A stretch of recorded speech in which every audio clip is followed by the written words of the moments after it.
Hello, that's from How is everybody doing? Today I'm reviewing Comme de Garçon 2. Right, yeah, where to begin with this one? Not really sure. Love is the first thing I'm going to say. I don't know much about the brand in terms of their fragrances. I've tried I think about 2 or 3 and I've just ordered a sample of their fragrance called Amazing Green, which I have a feeling might be the one I've been looking for 5 years, but we'll see. I have this story, but I'm not going to bore you with that right now. Yes, great brand. I really like their approach to perfumes. The ones that I've smelled have been surprising. I'm not sure if I've lucked out and found 3 pretty good ones, but I really like their approach and the notes they use and their compositions. I think they're very modern. So this came out in 1999 actually. Where have I been? My friend Chris actually wears this. I've smelled it on him quite a few times and I've always liked it, and then I stumbled across a sample of it and it's just love. I need this in my collection. I've only got 5 things left on my want list and this is one of them. I think it will probably be the next thing that I buy. It's a unisex fragrance. The bottle is amazing. It's just like a full-on mirror. Their bottles don't actually stand up, they all have to lie on their side, just to be awkward, you know. They must think, huh, forget you perfume collectors, you're not going to be standing our bottles up, you're going to have to take a lot of space. But yeah, so I'll go through the notes. The notes are pretty incredible. It's got some really interesting things going on, and yeah, this is what they are. In no order of pyramid, I'm just going to list them. So this is what Comme de Garçon website says about the fragrance. It says, Comme de Garçon 2 plays with complements and contrasts, with reflection and opacity. I'm going to add that to my word bank up there. Opacity with mirrors and brilliance, light and shadow with earth and energy of the sun. It's supposed to be based around Japanese art, I think, or Japanese ink, I'm not sure, correct me if I'm wrong. And here are the notes. So it's got ink, which is of course a very unusual note. Ink smells different all the time. I was a strange child when I was at school. I used to smell my fountain pen when I used to write. I've smelled pens before, not to get high, but I like the smell of markers and stuff like that. And they do have this kind of sweet, interesting tone usually, markers and ink things. Weird. So it's ink, incense, labdanum, amber, Chinese patchouli, not sure how much that differs from your Sumatran patchouli or your Arabian patchouli, cedarwood, cumin, angelica root, vetiver, cade oil, which is really interesting. You don't find that in many things that I've smelled anyway. It's a part of the juniper species and it has a kind of smoky, woody aroma apparently. Magnolia, just to throw in a random floral that's usually considered old lady-ish. Then you've got, I can't pronounce this, it's written down as, it might be mate, it's M-A-T accent E. Which is kind of like tobacco leaf apparently, and it's used in Argentina in rituals and stuff. Apparently they drink it and it's a stimulant and it makes people go crazy. I just have pictures of, you know, I've watched so many documentaries about rituals in other countries where people just basically get high and go nuts. So this mate, I think it's pronounced, is in this as well. Absolute, the mate absolute as well. And then there's something that I have no idea what it is. It's Folia Absolute. I've researched, I've looked it up, I don't know what it is. Folia sounds to me like something floral. I don't know. If anyone knows anything, please enlighten me, comment below.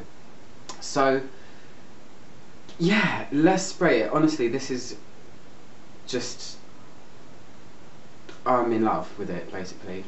So, let me just take a moment. Oh my god, if you watch Game of Thrones, it's amazing. I'm just being stupid.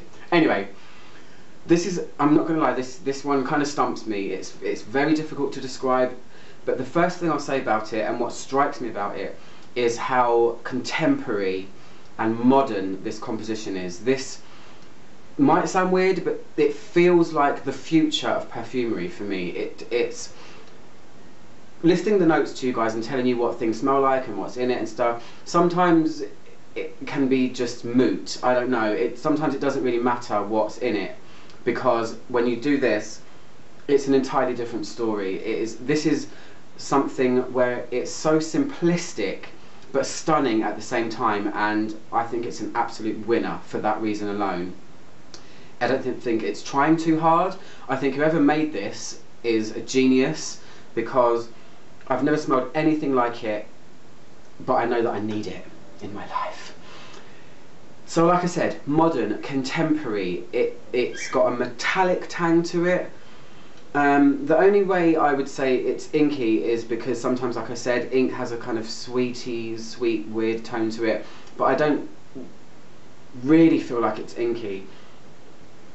If you ever smelled metal as well, this review is going to be a crazy one for me. When I was young, I used to smell everything. I still do now. That's why I'm doing this. Some metals do have a sweet tang to them, and that's kind of what the metallicness is like in this. Metallicness, that's not really a real word, but who cares? So, but it's immediately sweet. I get a real massive smack of something that's like aniseed straight away, but within seconds it's gone. It's already changed. It's already taken you on some journey. I don't know. It's really, really cool. I sometimes get a very weird tone from this, which is going to sound very strange. But let me ask you a question. When you were at school, or now if you're an artist, did you ever do marbling at school, where you put turpentine, I think it is, in water and then drop ink on and then put paper on and it makes a nice swirly pattern?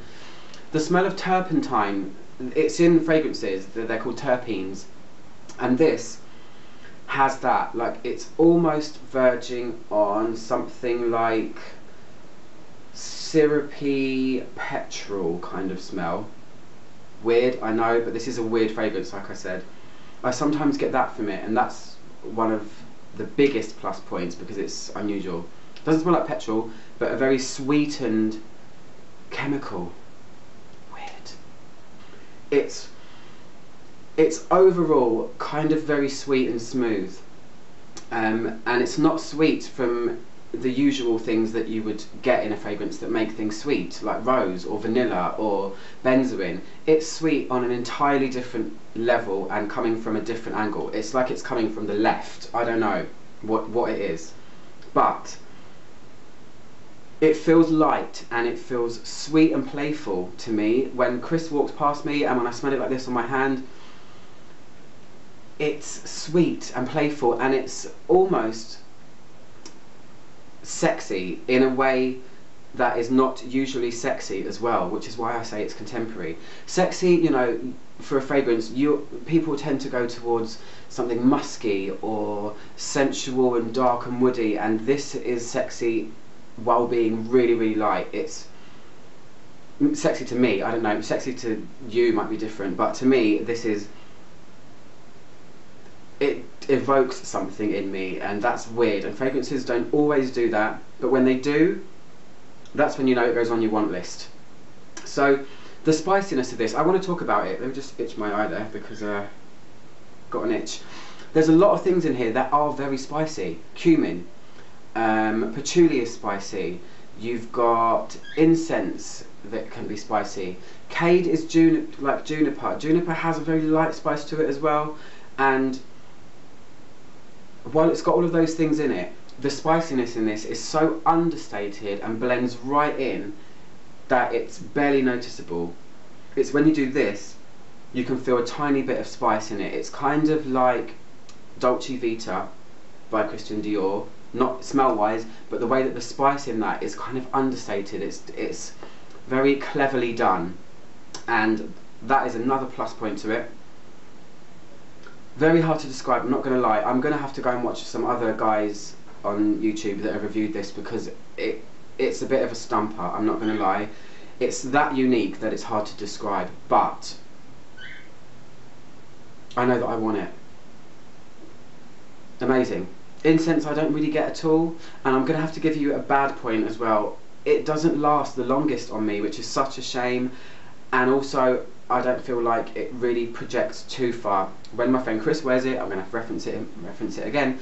He has to walk by me for me to smell it. It's beautiful at first. It's everything. It's great, and then I can't really smell it for much longer after, which is such a shame. If this had longevity, I'd be stocking up bottles of it by the truckload. I know I would. But yes, for something that's contemporary, unique, modern, and unisex, and sexy, kind of metallic sweet tang, definitely try this out if you can. Click my logo to subscribe. I'm Arch 110, and I'll speak to you guys really soon. Thanks for watching as always. Goodbye.